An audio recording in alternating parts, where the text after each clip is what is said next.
Shalom teman-teman, apa kabar semuanya? Senang sekali saya Ingvi Rizky Ramadan kembali menyapa teman-teman dalam channel Ivi Lewihana yang merupakan channel kesaksian saya sebelum saya mengenal Tuhan Yesus sampai saya mengenal, sampai di hari ini saya boleh melayani Tuhan Yesus.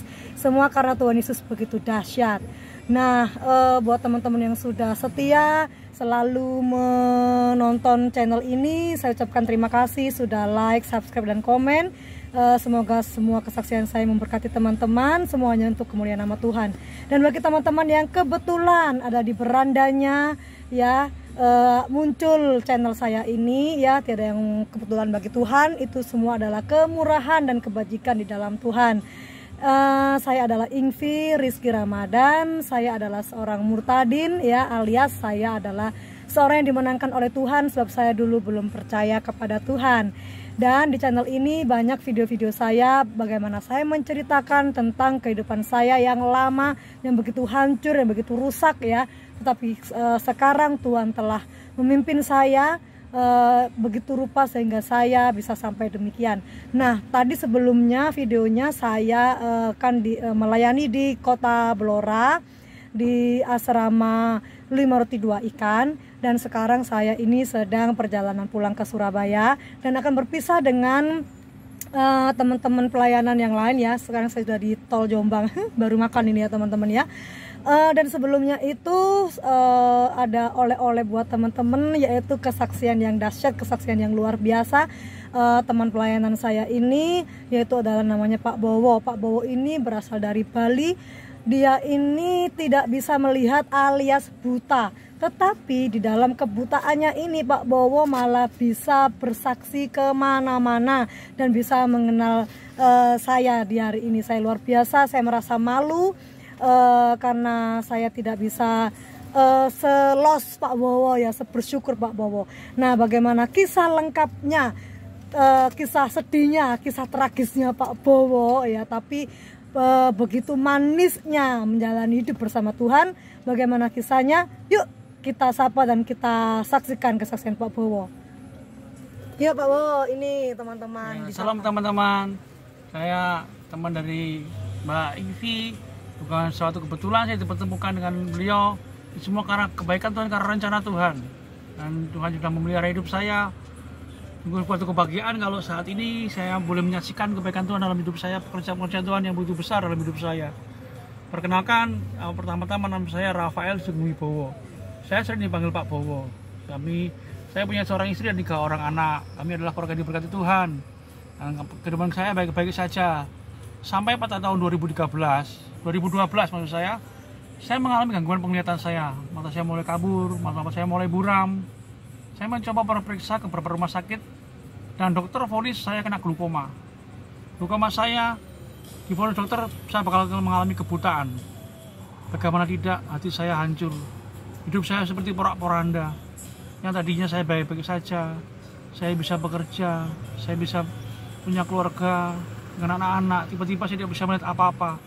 Saya harus melihat gelap. Saya mencoba menerima kenyataan itu. Sampai pada tahun 2013, saya mencoba berobat ke beberapa rumah sakit, baik di Jogja, di Solo, di Surabaya, bahkan beberapa rumah sakit di kota-kota besar, bahkan di Bali, semua saya coba, tapi belum membuahkan hasil. Dan itu pun dibuang dengan biaya sedikit. Akhirnya rumah satu-satunya pun saya miliki harus saya jual. Saya pun jatuh miskin, tidak punya apa-apa lagi. Sampai pada tahun 2013 itu, saya mengalami kebutaan total sampai saat ini. Setitik cahaya pun saya tidak bisa melihat. Ketika saya mengalami kebutaan total, saya berharap istri yang saya cintai dapat menemani saya, dapat menemani dalam hidup saya dengan anak-anak saya. Tapi kenyataan berbicara lain. Istri yang saya cintai justru meninggalkan saya. Saya tambah depresi, saya tambah terpuruk, hati saya tambah hancur, saya kecewa, saya marah. Bahkan ketika pergi, istri saya, barang-barang apa yang saya miliki dibawa semua, motor, televisi, semua dibawa. Bahkan kasur buat tidur anaknya pun dibawa. Saya pernah mengalami bersama anak saya 3. Waktu itu kelas 2 SMP perempuan, kelas 1 SMP perempuan, dan kelas 3 SD laki-laki.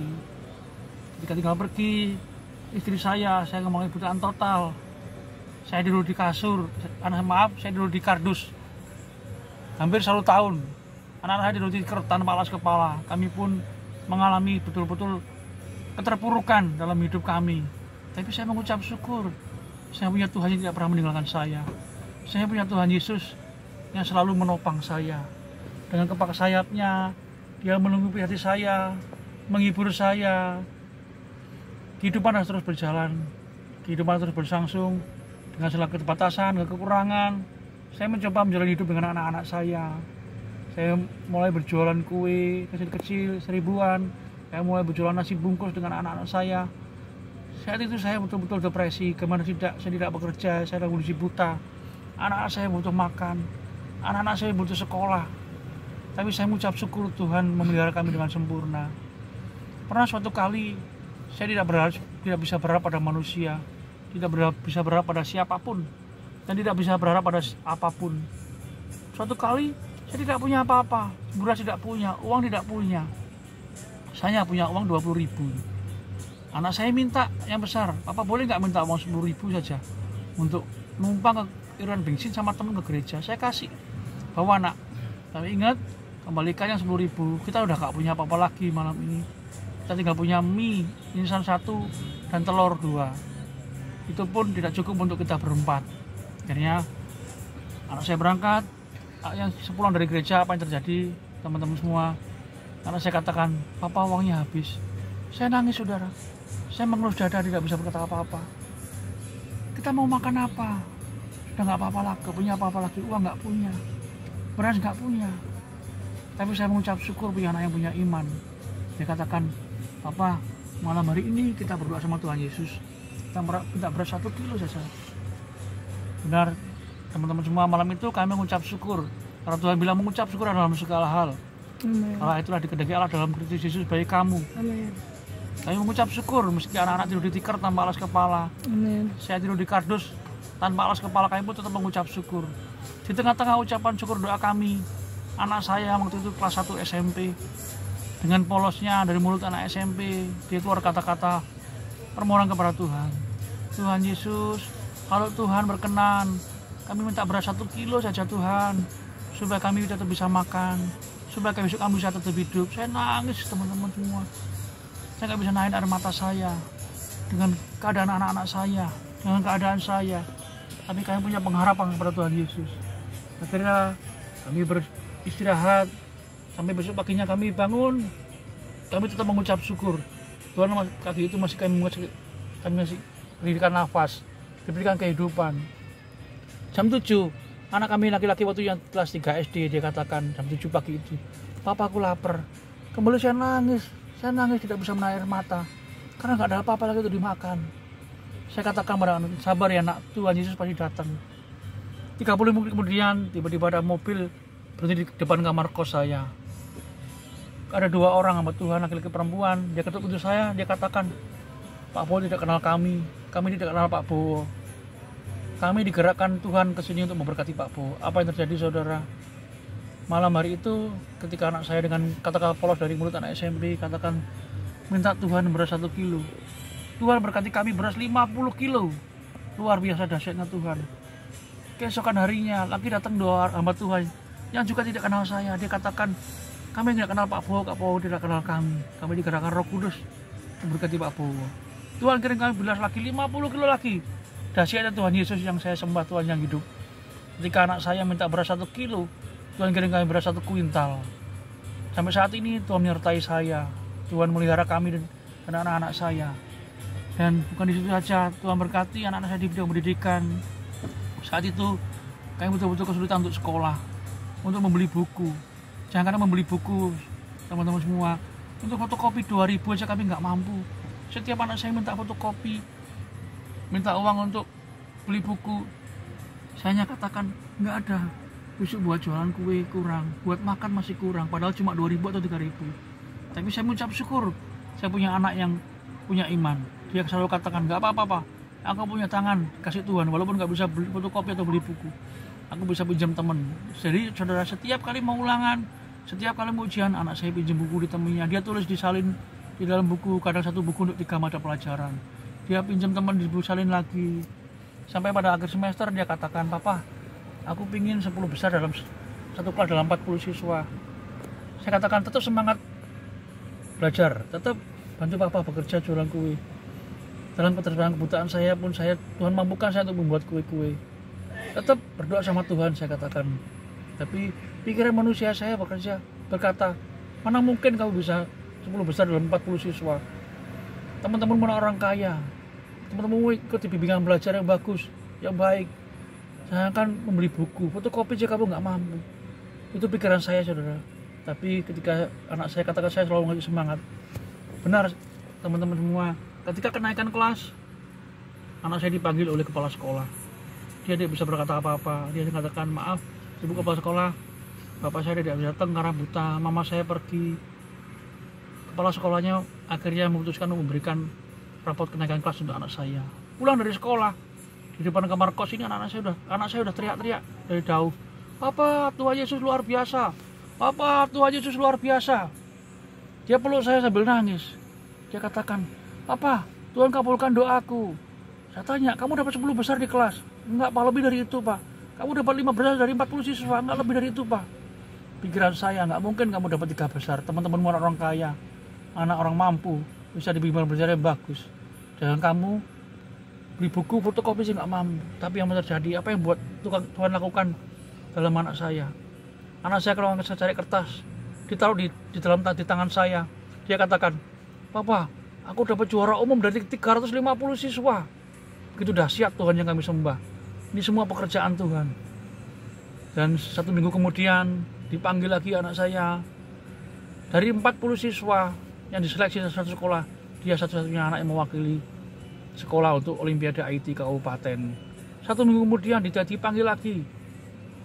Dia satu-satunya anak di sekolah itu untuk mewakili sekolah untuk Olimpiade Fisika ke kabupaten. Ini semua karena kemurahan Tuhan, karena fasilitas pun tidak ada.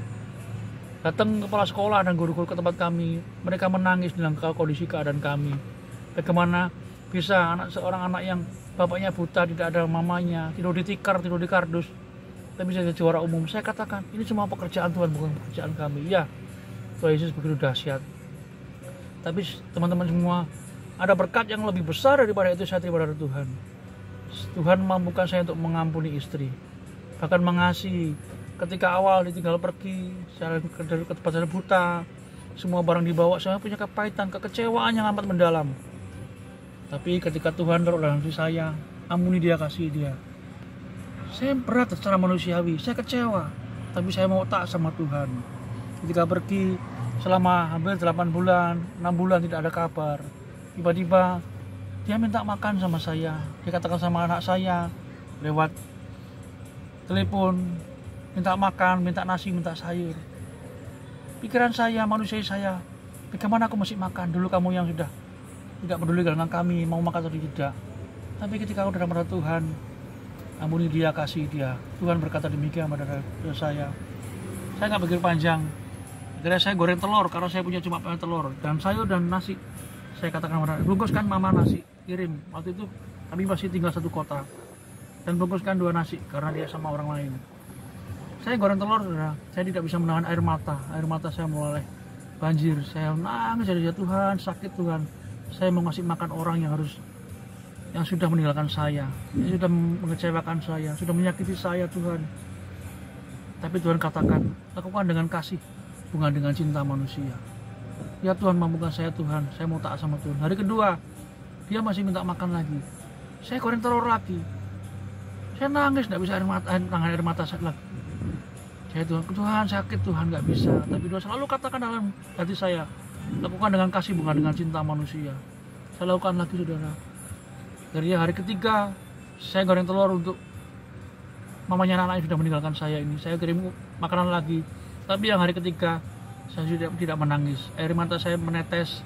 Saya bisa bergumam, dalam nama Yesus ada kemenangan. Saya bisa mengalahkan diri saya sendiri.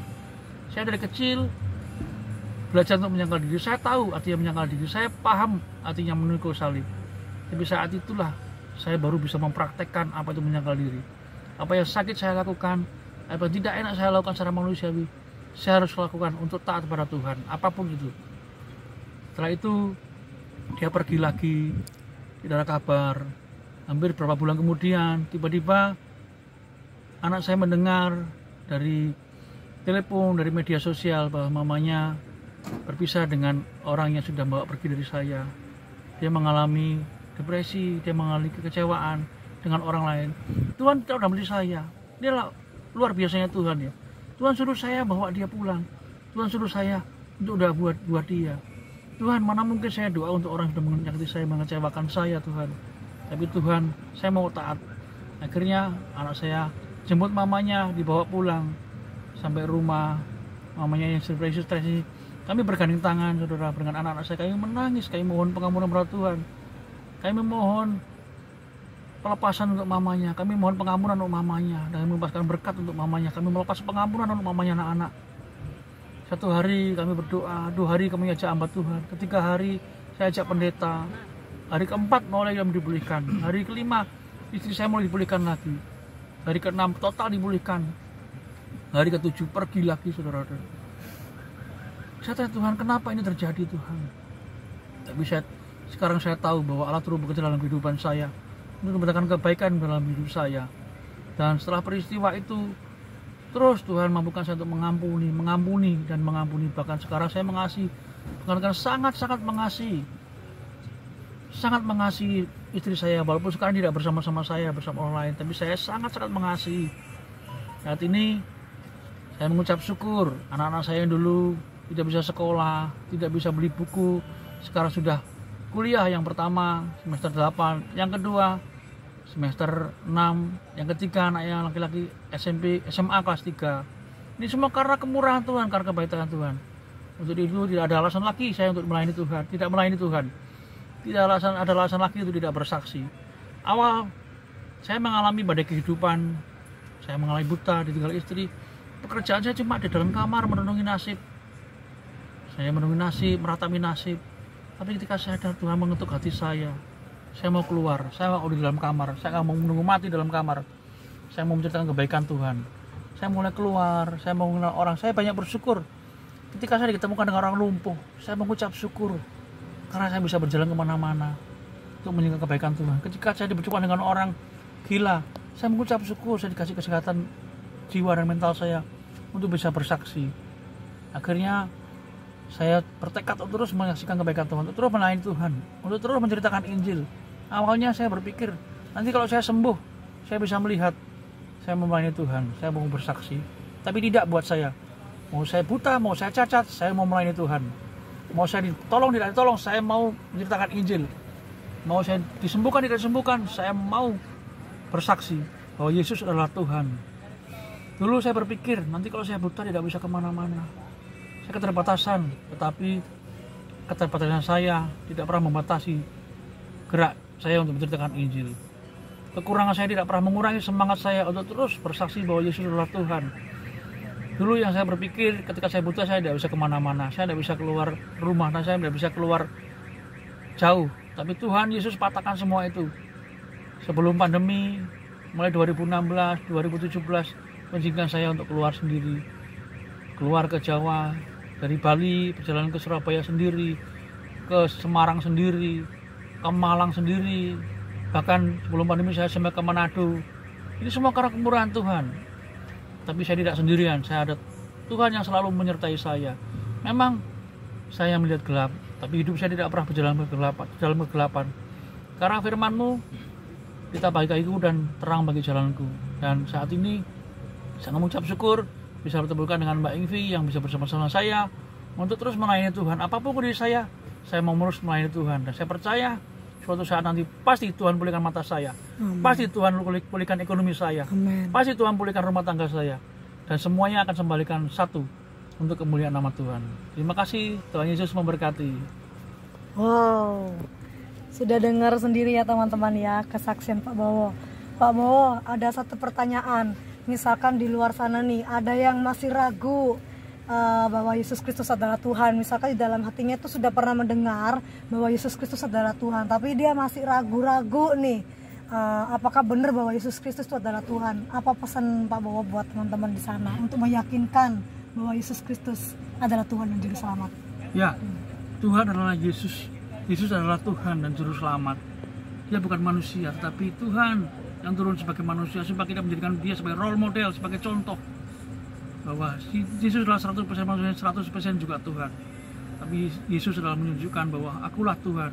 Dalam Yohanes 13 ayat 13 Yesus berkata, akulah Tuhan dan Guru. Bahwa Tuhan saya sudah buktikan dalam hidup saya. Tidak ada yang bisa menolong saya tanpa Tuhan Yesus. Saya tidak bisa berbuat apa-apa. Banyak bahkan kita orang-orang sudah percaya, orang-orang Kristen pada senang kalau menjadikan Tuhan sebagai juru selamat, menjadikan Tuhan sebagai juru selamat dunia nomor 1. Tapi ketika punya masalah yang besar, ketika punya masalah pergumulan yang besar, tidak menjadikan Yesus sebagai Tuhan. Oleh itu masih ada keraguan, masih ada kekhawatiran, ketakutan. Ketika kita ikut Yesus, jangan pernah khawatir, jangan pernah ada takut, karena di dalam kasih tidak ada ketakutan. Bahkan saya sudah membuktikan dalam hidup saya. Yes. Amin. Amin, amin. Wow, terima kasih banyak buat kesaksian yang luar biasa ya. Karena Kristen bukanlah sebuah agama, tetapi Kristen adalah pengikut Kristus ya, pengikut Yesus. Apa yang diikuti semuanya, firman-Nya, teladannya, dan semua yang dikatakan oleh Kristus, itulah yang dinamakan dengan pengikut Kristus.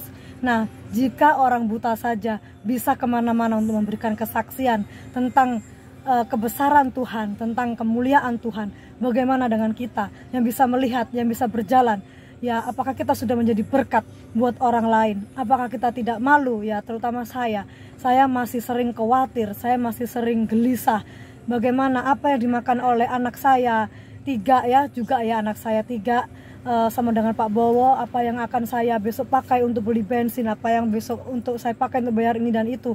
Tapi ketika saya ketemu sama Pak Bowo, saya bingung, orang buta kok anaknya bisa kuliah, swasta semua ya Pak ya? Yeah. Swasta semuanya. Jadi luar biasa, saya ditemplak oleh Tuhan, saya ditegur oleh Tuhan. Pertamanya saya bingung, ini orang buta beneran apa enggak? Beneran.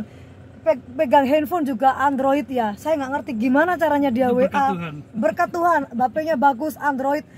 Bukan HP-nya yang saya ini kan, cara menggunakannya bagaimana dia nggak bisa melihat bisa menggunakan HP Android ya. Ternyata dia bisa pakai cara dia Pak Bowo diberikan hikmat Tuhan, punya cara untuk bisa menggunakan handphone, dan handphonenya ini dibuat untuk menginjil, untuk memberitakan kabar keselamatan. Itu luar biasa. Apa yang dilakukan oleh kita saat kita main handphone ya, kita harus introspeksi diri. Apakah kita sudah melakukan kehendak Tuhan ya, sudah mengabarkan kerajaan Allah, karena itu adalah sebuah perintah. Itulah kesaksian saya bersama dengan Pak Bowo.